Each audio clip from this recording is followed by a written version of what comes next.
In the dream, you're getting shot at, but you're trying to find cover, but you can't find any. And that moment is coming up, you know? And it's a very frightening moment, excruciating frightening, you know? And when you wake up, you thank God, oh man, I was just dreaming. I was so glad to get out of the watery grave from down below that I didn't even notice that we were being machine gunned topside. That whole front part of the ship was red, running with blood. And I looked up, and the flag was flying.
Former Congressman and author Paul Findley of Illinois has submitted the following remarks to be presented today. June 8, 1967, will live as a day of infamy. It will be engraved indelibly when the American people confront the awful events that day. For the first time in history, our Commander-in-Chief demanded that U.S. forces abandon a mission to rescue a nearby U.S. Navy vessel, then under heavy deliberate attack by hostile military forces. The vessel was the USS Liberty, and the U.S. Commander-in-Chief was Lyndon Johnson. They served their cause, they served their country, they paid a price for doing that, and they're allowed to talk about what happened to them. No, they're not, as a matter of fact. That, of course, is the problem. Instead of a hero's welcome, they were treated like criminals and threatened with prison by the very government they had risked their lives to protect. All we did was send home and say, you know, keep your mouth shut. So do you think that... Otherwise, prison's waiting for you. Or worse. The USS Liberty is the most decorated ship since World War II. The most decorated ship since World War II. And this is the kind of treatment that we receive. Jesus. That hardly seems fitting. Well, you know the saying, liberty and justice for all? Yeah. All we want is some justice for the liberty. This unforgivable, inexcusable cover-up has haunted us for 40 years. What are the implications for our nation's security, not to mention our ability to honestly broker peace in the Middle East, when we cannot openly discuss Israeli actions which result in the deaths and wounding of 200 Americans? This whole thing, it's not about who shot us. It's really not about who shot us. It doesn't matter what country shot us. This is about our government waking up and understanding and getting to the truth of this thing. I'm not angry at those people in Israel. I'm not. I'm not even angry with the Israeli Defense Force. They were doing their job. They were doing what they were ordered to do. No, I'm more angry at the people that wouldn't listen to us and the people that tried to cover this up, and they did a really good job. Mr. Ennis? Yes, sir. Matt Hodges. We haven't had a chance to meet yet. I'm a documentary filmmaker. I mean, you're kind of the guy that broke this whole entire story. I mean, a lot of these guys are saying they wouldn't have known there was a cover-up or anything if it hadn't been for your book.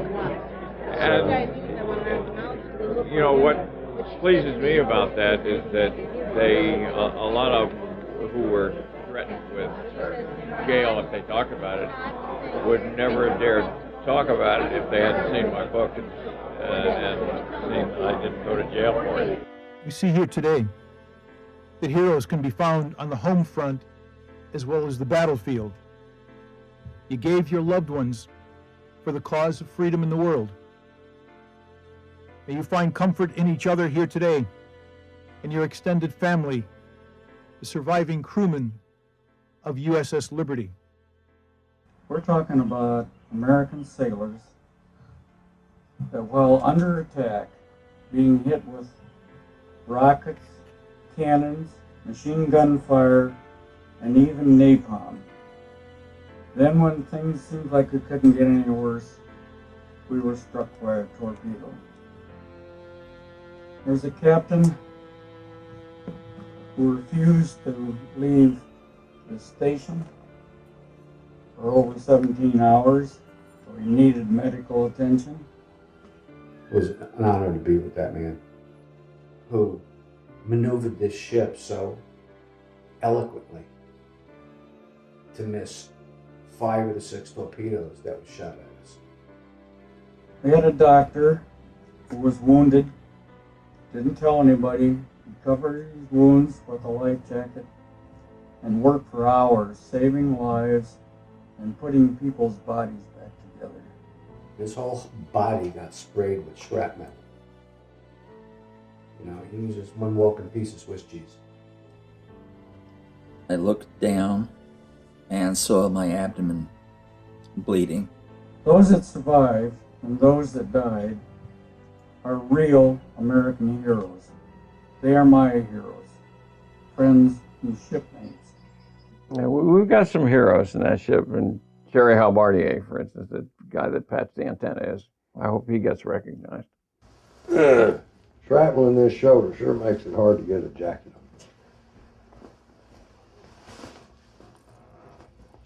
on. And to get dishes out of the dishwasher, because the muscle that makes your arm go that way ain't hooked on anymore. So how big of a piece? So that it's just cut some muscles back. But when you raise your arm here, you know, see, I can't do that. I got to raise this part with my deltoids and use the triceps to straighten out this part. Like, I can't scratch the back of my head unless I get help. But that's what this hand is for. I'm like Reagan, you know, peace through strength. I hate war. Goddamn, I've been in the middle of it. And it ain't fun. But it takes the military part of it so that the rest of the country can be secure.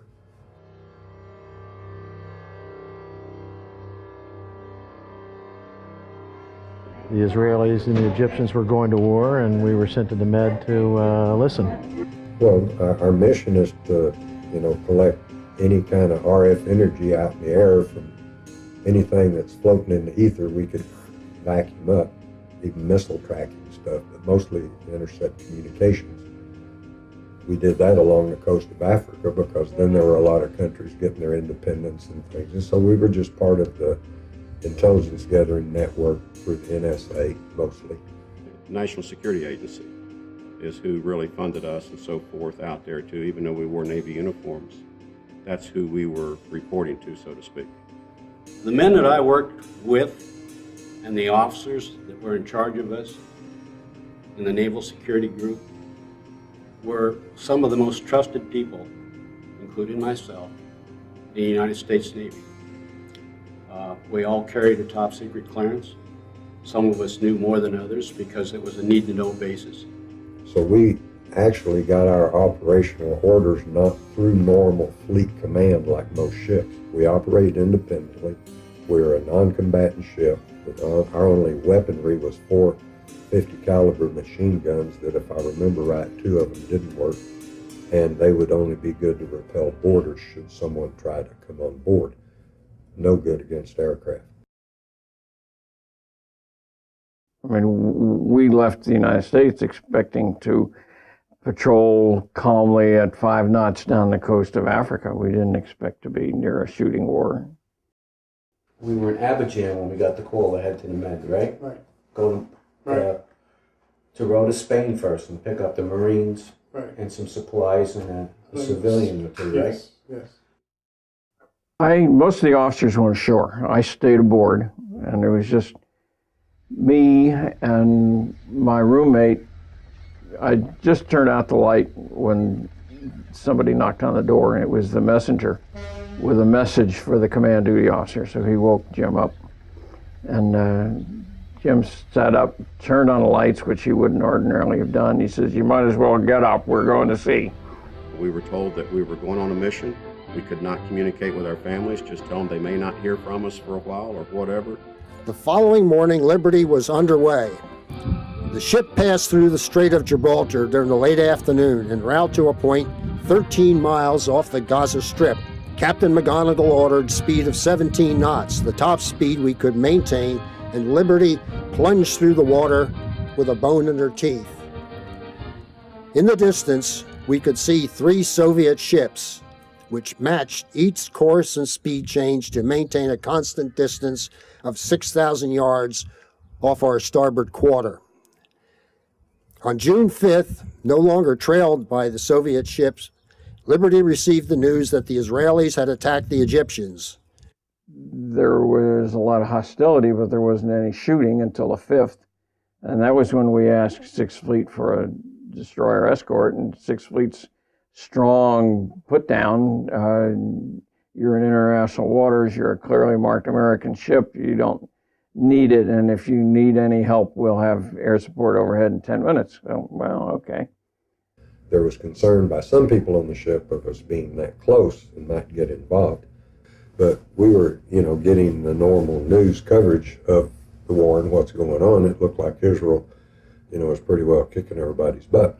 And being there, our friends, I never thought about being attacked by Israel, and I didn't think that any of the Arab countries had any capability. We were almost alone in the eastern Mediterranean. The few ships we saw were all going in the opposite direction, away from the war. Commander McGonigal had a quiet conference with the mission commander, Lieutenant Commander Lewis. The captain asked the question, "Is it absolutely necessary for us to be that close?" Lewis's answer was that their mission capability would be substantially degraded if Liberty stood off in a safe area, in particular UHF intercepts, which were essentially line of sight. Explain the Liberty's line of sight communication systems and why they had to be so close to the shore despite the danger. Okay, the Earth is curved. The line of sight is that you go like this, but the Earth curves like this. And so what happens is you have to be close in to pick the signal up. Now, the signals we were trying to pick up were basically on the ground. And so the line of sight communications, when going from one to the other is approximately 20-some miles. And that's why it was close in to the shore rather than being out the distance which all the warships were. The warships were fairly far removed from the coastline. McGonigal sat quietly for a few minutes, deep in thought. "Okay," he said, "we'll go all the way in." That night, McGonigal added this note, "Keep the gun crews, lookouts alert." We got over there 6 o'clock in the morning, beautiful clear day, 12-knot breeze, flag flying, beautiful weather. Unlike our steaming across the Med, we had a lot of stormy stuff. So we had a kind of tattered flag. And there were 3 flags flew that day. When I came on watch, the flag behind me was flying. And it had flown all the way across the Mediterranean for a week or maybe longer. It was torn, it was dirty. And when I looked at that flag, I wanted a clean one flying that would be easier for the pilots to see. We were being circled every 45 minutes or so by Israeli pilots. And then we had 8 or 9 photo reconnaissance flights by marked Israeli aircraft and everything from jet fighters up through the flying boxcars with the camera ports and all that. I look over and here's this flying boxcar, deck level, not more than 50, 100 feet from us. They're waving, we're waving, Israeli. What the heck? Yeah, we're in good shape. And then at 2 o'clock, they came out one more time, and nobody was really alarmed. I went up with Rowley and the photographer on the next deck to take some pictures of these things, and we were completely relaxed about it. And here's the Israelis, they're our friends. National Security had the tape of the pilot, Israeli pilot, talking to their controller, saying it's an American ship. And the controller says, attack it.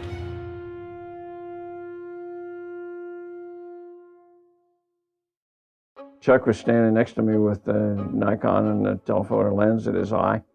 And I was out there looking at the airplanes, and suddenly orange flashes under the wings as missiles or rockets fired from them to us. And all I saw was impact as big holes like this were blown in the rails around the gun mounts in front.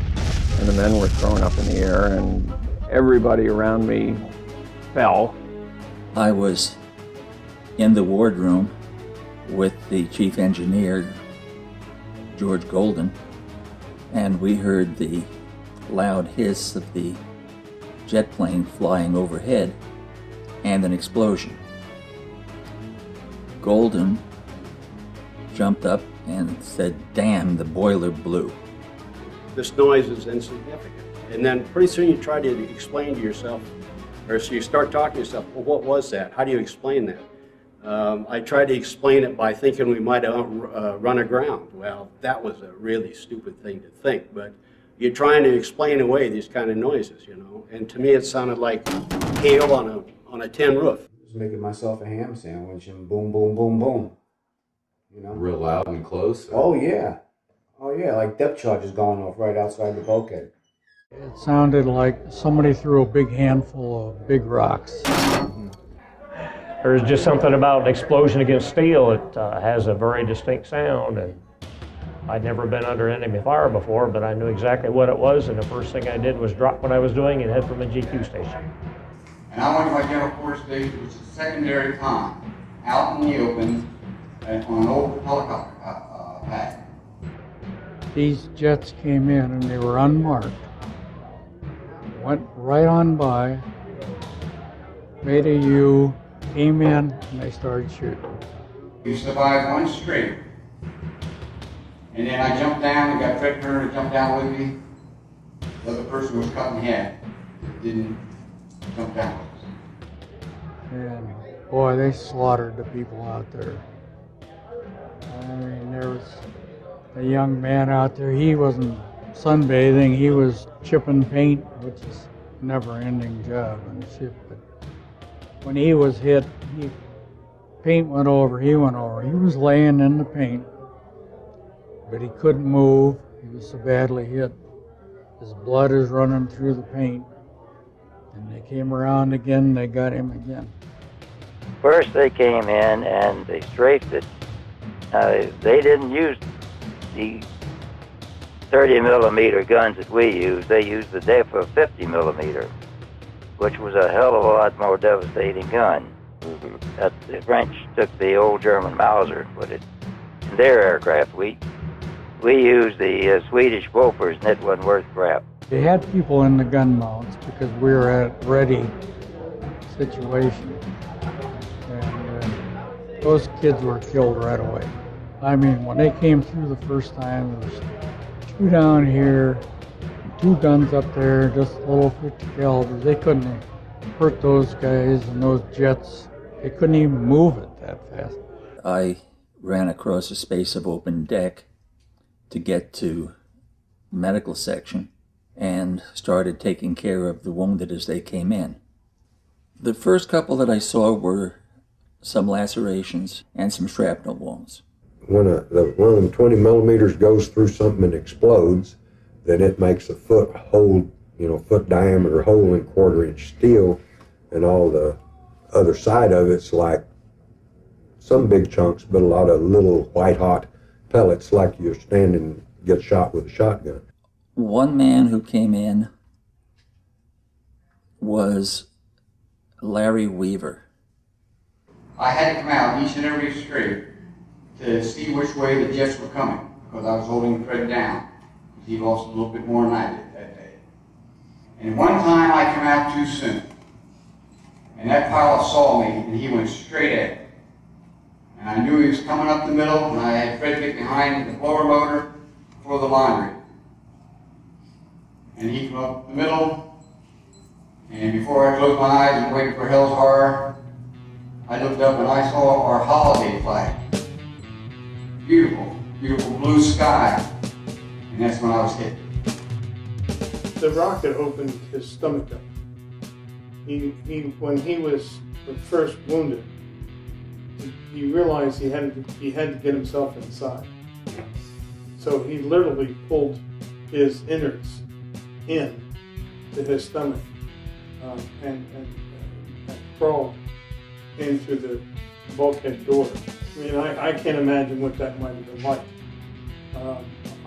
I personally probably would have went to shock immediately, but he was a bodybuilder even then, and I don't know if any one of us, without the kind of shape that he was in, would have been able to withstand that and live. Of course, first pass, they used some kind of missiles that would home in on the RF energy that is being radiated from a transmitter and antenna that's in standby.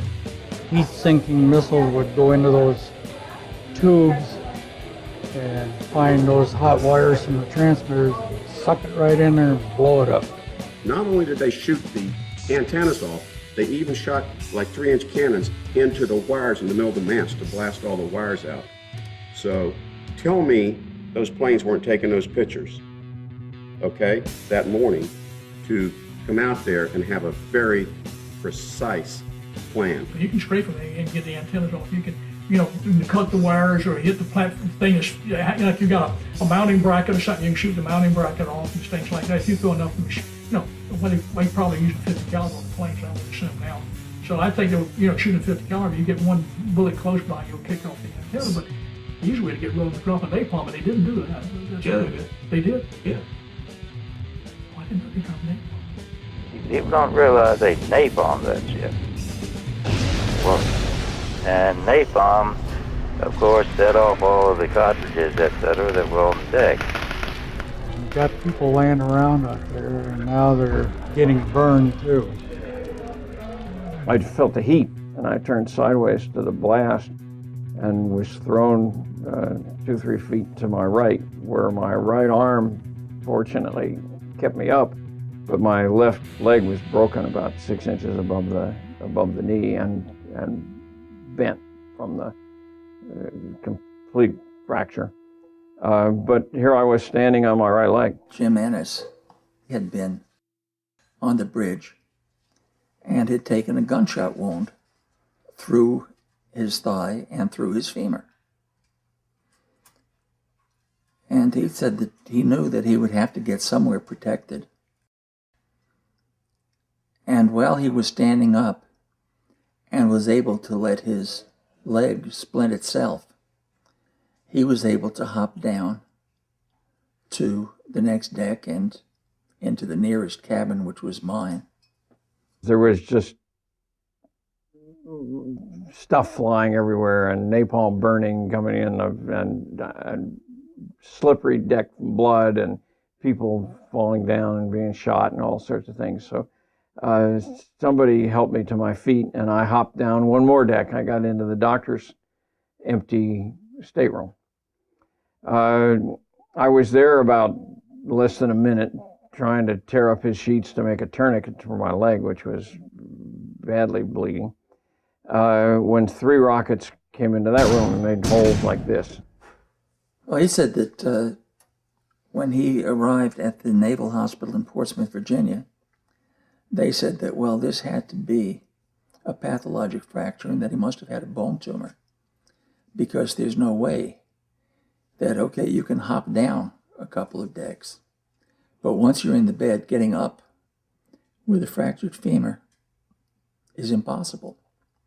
And he said that he told them that they had never seen incentive like 3 rockets coming through the wall at you. Phil Armstrong, RXO, class of 53, got it next.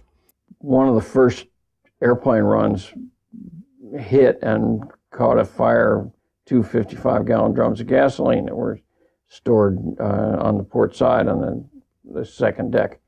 And he ran over there with a firefighting team to try to dump the drums overboard. There was no question really of putting the fires out. And in the process, he got hit by the airplanes. Those of us that were down below decks had pretty well thought it was the Arabs that were doing it. And I thought, Lord, if I'm going to spend the next 5 years in an Arab prison, I want something to read. I had a little pocket New Testament down there, so I went and got that pocket New Testament, stuck it in my pocket, and got my spare pair of glasses. And they said, well, you need to get up to the radio room. That's on the side that they're not attacking. And before I got to the ET shop, here, boom, boom, boom. And so then they sounded general quarters, so I went back to Radio Central. And of course, the first thing you want to do when you're under attack is call for help, Mayday.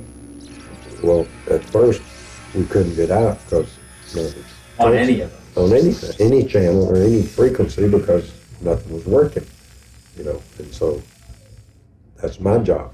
While the air attack continued, and Cherry Halbardier came to me on the main deck where I was trying to stop my leg from bleeding, and he told me, he said, I was working on an antenna earlier this morning that's open and still standing. The controls for it worked, but it was just the power from the transmitter in the after deck house to an antenna was what didn't work. He said, I think I can patch it and we can get our message out, because we haven't been able to, all the antennas have been shot down and we haven't been able to get our call off for help. So I think I can do that. And I said, well, try not to get hit. They say I run around there on deck during the strafing. I said, oh, me, I wouldn't do that. You can get killed doing that. There was a guy, I remember, my memories of the attack were more like third person. I'm over here at the side looking at this guy that looks a whole lot like me and wearing my uniform and is dumb enough to be running around out there while somebody's strafing you, Climbed up and everybody's shooting, and he ran a long wire. Well, because the cable runs were severed, we had to jury rig a roll of coax directly from the transmitter out through the door, down the deck 50 foot to this antenna. And that's what we connected up, jury rigged, Southern engineered, and supposedly that's what we got Mayday out of. Now I collected probably 20, 30 minor shrapnel and napalm burns, out of the deal, but nothing that would compare to what some of the guys did. He was gone for, I don't know how long, 10 minutes, maybe. And he came back all bloody. He had blood all over his arms and face and chest, and not huge wounds, but bloody wounds. And he said, I got it. I was able to patch it, and we got the message off. Good going. And I remember seeing a radioman come in, and he was doing some tuning and dialing in the radio gear, and I heard this, Firefox, this is Rock Star, under attack by unidentified surface and naval air units, require immediate assistance. And we got a message out, and it said, under attack, believed to be Arabs. Got one message back, help is on the way. And we didn't really know what to do. The people were wounded so bad. We had one doctor on the ship. What a hero he is. I saw him operating on guys, laid open, with their insides laying on their chest, and he's trying to cut off, stop bleeders and what have you, and just going at a frantic pace because there's so many guys behind him. I was operating on some deep lacerations when the space above sickbay was hit by a rocket, and rocket fragments came through, and dozens of them went into everyone that was there.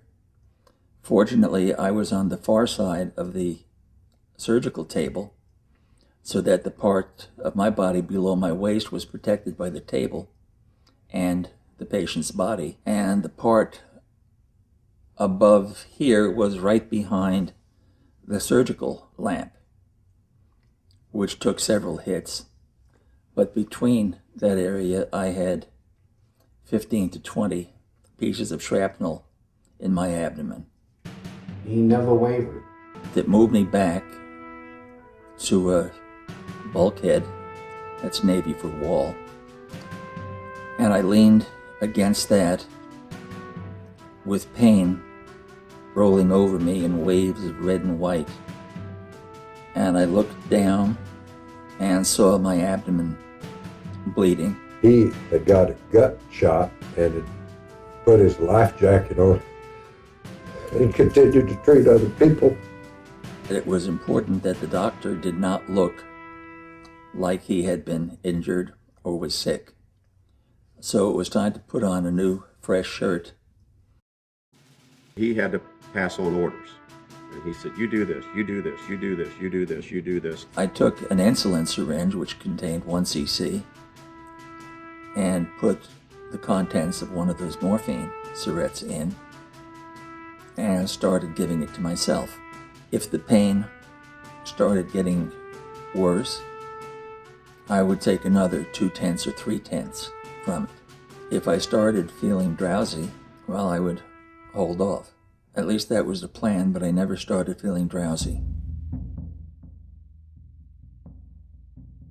I noticed while I was out on deck that I happened to look up and here's this huge Holiday ensign flag. What made me notice it is how big it was. And I later learned that first part of the strafing that flag had been shot away.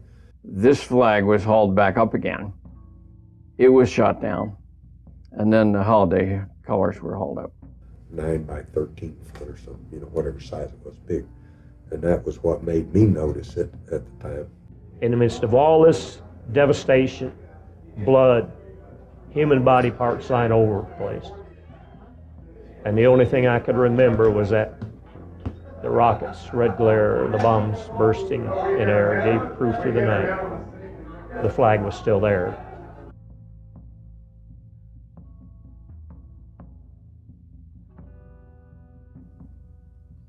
Went up to the bridge where they had had almost 100% mortality. The captain had just been in a place where he took shrapnel in his leg and had 20 or 25 areas where there were superficial wounds. When I asked him how he was, he said that, well, he's feeling all right, except when he tries to stand up, he passes out. Yeah, he wouldn't leave the bridge on any circumstances, and he was wounded. He lost blood. Had a hard time getting him just to sit down. I mean, he had that one leg up, and he'd be up there right at the con. We heard that he didn't want to, refuse medical care and what have you. I took a pitcher of orange juice up to him, and I told him that I wasn't leaving the bridge until he drank it. Sir. Now here I was, 8 months and a couple of days into the Navy, and I had the right, and I may even have had the duty, to relieve the captain, have him taken to his quarters, and have the next senior person take over. I decided I could do that anytime during the next few hours. Told the next senior officer, who was a lieutenant junior grade, to stay on the bridge, watch the captain, and if he appears to be ready to pass out or not behaving logically, let me know and I would relieve him. But the captain did neither of those two things, and he stayed in command and on the bridge until the next day. The words in his Medal of Honor citation ring so true, and I quote, "Despite continuous exposure to fire, he maneuvered the ship, directed its defense, supervised the control of flooding and fire, and saw to the care of casualties," unquote. And there are other heroes who were on that bridge too, and I know of one, Francis Brown, who took a missile for him when he saw it coming and knocked the captain down, and he took the missile. And so there's many heroes. Being up topside, when the planes hit and strafed, I dived down the ladder with my friend Kavanaugh. We dived down the ladder and went to our research bases underwater. I'm down there, I'm alive, could have been killed up there. Now what's going to happen? We'd already got the Mayday out. I was expecting planes to show up from Saratoga carrier, and nothing ever showed. Then the MTBs show up, motor torpedo boats, and I've seen them out on the horizon, and as soon as they got within range, they fired torpedoes.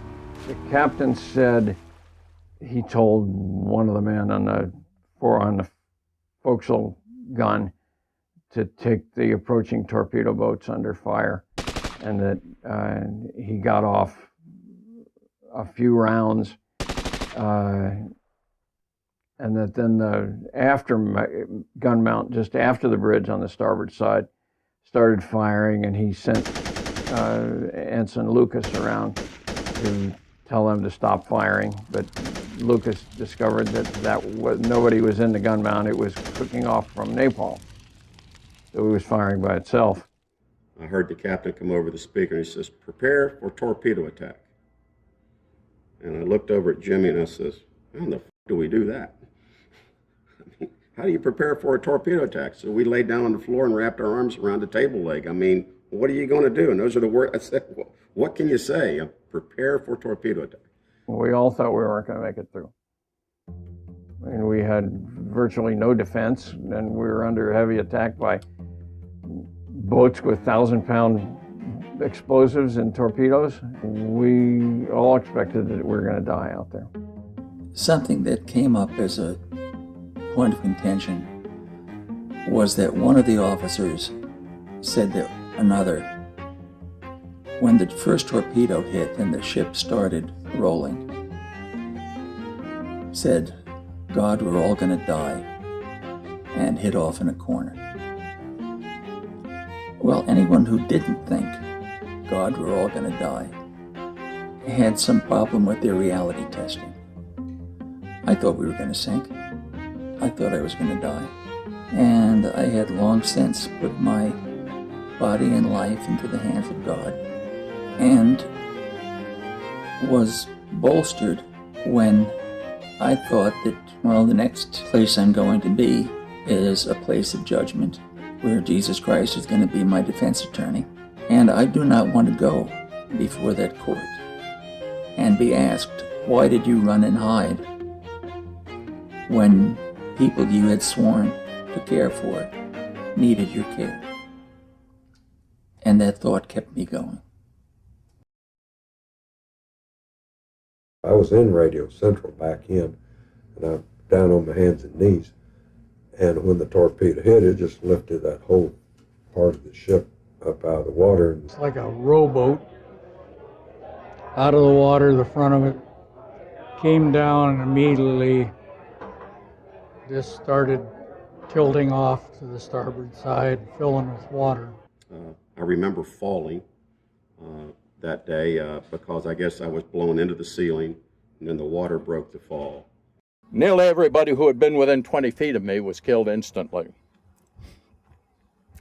The force of the torpedo dislodged a temporary bulkhead, which wrapped itself around me, and I was shielded from the full force of the blast, but blessed with 20 years of burnt Navy paint and deprived of 2 eardrums. The burning paint had seared my eyes shut, and the intense heat and pressure had deprived me of my eardrums, so I could neither see nor hear. I didn't hear the sound, nothing. I didn't hear nothing. The only thing I remember specifically is that I could hear people screaming and hollering, dying around me, and I knew they did, they were. and you could just feel stuff flying through the air after the everything that had come loose was just like a missile. And I was glad I was laying flat on the deck. Thank God it went off on impact, because it was supposed to be a homing torpedo to pierce, implode, explode, and cut the ship in half. But it went off on impact, so it took, rather than killing all 294 on the ship, it took out 25 people in that room. Water would have gone to the engine room, hit those hot boilers, and it'd have been like poof. Which I'm sure is what they had in mind.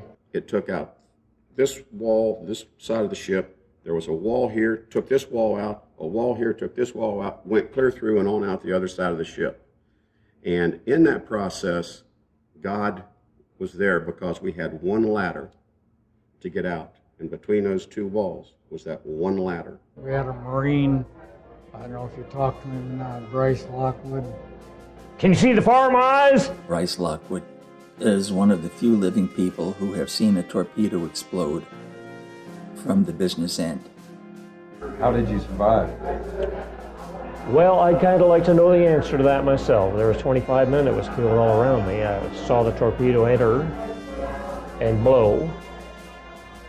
It was instantaneously, but still a big blinding flash and ears ringing. And the first thought that came to my mind is, well, Lord, I guess this is it. I guess I'm coming home. At least Lois and the kids are taken care of, Lois and my wife.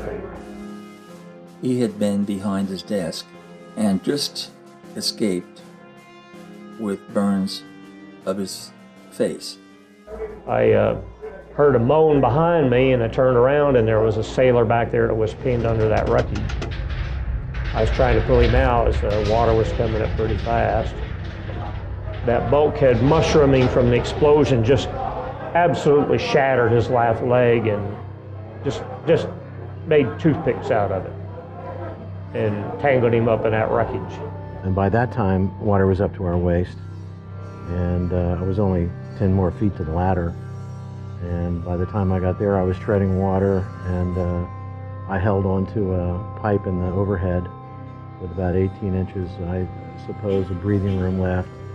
I said, here, get a hold of these pipes up here. Well, by that time, the water was almost to the overhead. There was only about 1.5 feet or so airspace there.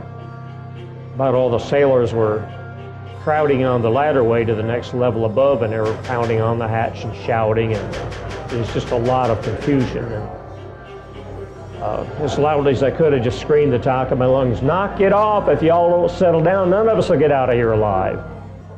That Marine came up, he went back, he brought somebody up, still alive. He went back, he swam around in that salt, oily water. He found another one, brought him up. He had brought 3 or 4 people up. I was so glad to get out of the watery grave from down below that I didn't even notice that we were being machine gunned topside. They pulled up within 50 feet of us, circled us several times from 50 feet away, machine gunning anything that would move, including bridge personnel and litter carriers and wounded on deck and firefighters. Phil Turney had told me, he said, you know, I was watching you guys, shaking hands, hugging each other, with all these bullets flying around you. It's kind of funny now. It wasn't funny then. Then we got up on top, and of course the bridge is on fire. The captain's on the bridge, leaning over, asking for people to come up and help fight the fire. And that's when I want to talk to you about fear. I mean, at that point, you live this, and the fear's in you. Your adrenaline's rushing and so forth. But I even remember thinking during that process, I wonder if guys in Vietnam do this every day. I wonder if they go through this process every day, because they have to go to bed and wake up and do it, and we had no way to defend ourselves either. That's what you need to know, is we had no defense whatsoever. But then you start reacting. I walked by Lieutenant George Golden, who was working frantically to get the emergency generators started. He gave me an order. He said, Ron, you will turn around and go back down to make sure everybody got out. I didn't want to follow that order. I didn't. But the training that they give us, guys, was you do it. After everyone had left the flooded spaces and watertight integrity had again been established, one of my seamen, on a hunch, decided to violate Navy regulations and opened the hatch of scuttle, saw me, and pulled me out. When I got to the hospital in Naples, the first thing I did was to go to the morgue officer and ask how many of our sailors drowned. And he said none of them did, so I guess I was the last man out of that compartment. Do government cover-ups or conspiracies actually exist? Yes, without equivocation, indeed they do. Companies do it as well. So do families. So do individuals. It's a human failing. I would be happier if nobody knew about this. Okay. And it goes back long, long, long before there was a United States to do it. If I were Jewish, I would want to have a full investigation. Because as long as there are any survivors of the Liberty, there will be fingers pointed at Israel. And the only way that Israel can get a fair shake is for a full investigation that would show that it was the American government who planned, encouraged, and sent the Liberty into harm's way. My biggest problem was the falsehood of the investigation. If we just had a fair and open hearing, let us have our day in court, and then let the public make up their minds. The Navy has to reopen the hearing and bring everybody in and let everybody testify. The head of the Israeli board that manufactured all these little goodies, sent them over to the Pentagon to be used as why Israel did it, was Colonel Ramron. And Colonel Ramron and I were very close. I'd very much relished the opportunity to sit down with Ram and say, I'm on this side and you're on that side, let's get down and talk about it. Eventually, we're going to have to rely on the public record, and it isn't correct, And so, you're like stuff happened in World War II. Now they're finally finding out what really happened, like on the Indianapolis that transported the nuclear warheads. It's just like Ramron is saying, since I'm not in favor of what my government is doing, I'm going to give you such false assumptions that you can shoot them all down and say it's all a bunch of crap. You look at everything they said, it doesn't tie in with anything. It's so easily just immediately taken off the board. And that could be that the person that did it on purpose. Just to have it shot down by people who were brave enough to call a lie on That is right. Maybe I'm too patriotic. This is my country, and first comes the United States, and its needs first before some other country. And that's the way I see it. And other people may see it differently. I'm with you on that. It's an old cat and mouse game that goes back centuries. Except that people get involved and people get hurt. People are abandoned by their higher-ups. Exactly. It's not necessarily Israel's responsibility to look out for U.S. soldiers, but it sure should be the U.S. government's responsibility. Well said, and if it turned out that tomorrow, yes, it was an intentional attack, what's going to happen? We're going to punish Israel? No. I mean, we're going to punish the people who flew the airplanes? No. But at least the truth comes out. Then you can look at it and say, oh, God, look what we did. What they did and how we covered it up. For them, not for us. That's what bites.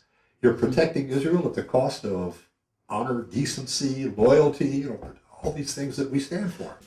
I think what we need to know is that every soldier, sailor, airman, Marine who was sent to Iraq or Afghanistan goes there knowing that his country is behind him, and that what you do to the lowest private first class is taken as an insult to the entire U.S. military and the entire U.S., and that you will be gotten for what you do to that person.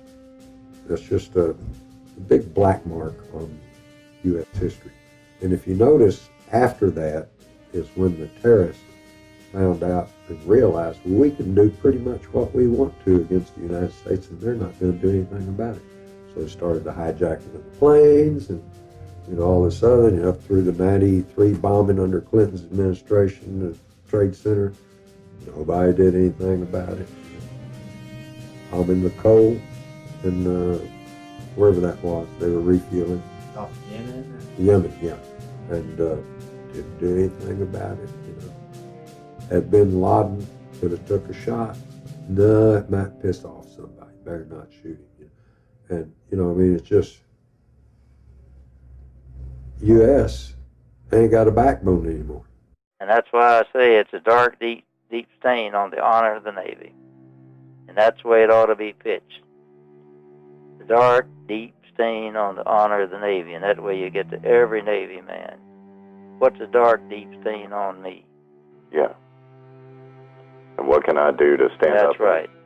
It's a dark, deep stain, and it's up to all you Navy Marine types to get this off of the Navy's back. These politicians have turned this over to a political situation instead of looking after you. John F. Kennedy said a nation reveals itself not only by the citizens it produces, but also by the citizens it honors, the citizens it remembers. God bless each precious soul, and God grant peace to you who love them. This concludes a time of remembrance. Oh, it says we hope in the card. Oh, we pray. This special tribute has brought a measure of comfort and solace to you, the families and friends and shipmates. God bless. I have a flag I fly in front of my house. And I got 3 spotlights on it, so it's up all the time. And I have a Liberty plaque on the ground. It says USS Liberty on it, with some stars around it. And the rule of thumb is when it's really raining out, you should lower the flag and bring it in. I leave mine out. And even one of my neighbors pointed out to me, he says, how come you don't take the flag down in the rain? I says, well, I'm just trying to wash the blood out of it.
No grave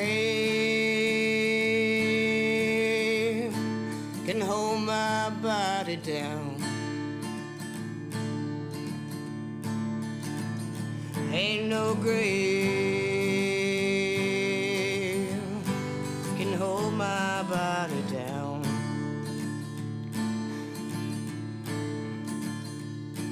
When I hear that trumpet sound, I'm gonna rise right out of the ground. Ain't no grave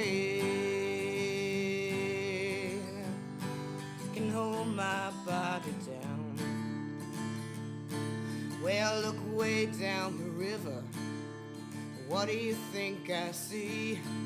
I see a band of angels and they're coming after me. Ain't no grave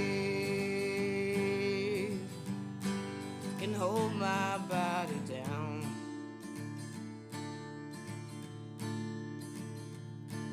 Well, look down yonder, Gabriel. Put your feet on the land and see. But Gabriel, don't you blow your trumpet till you hear from me. Ain't no grave can hold my body down. Ain't no grave can hold my body down.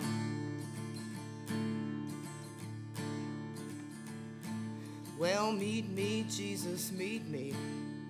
Meet me in the middle of the air. And if these wings don't fail me, I will meet you anywhere. Ain't no grave can hold my body down. Ain't no grave can hold my body down. Ain't no grave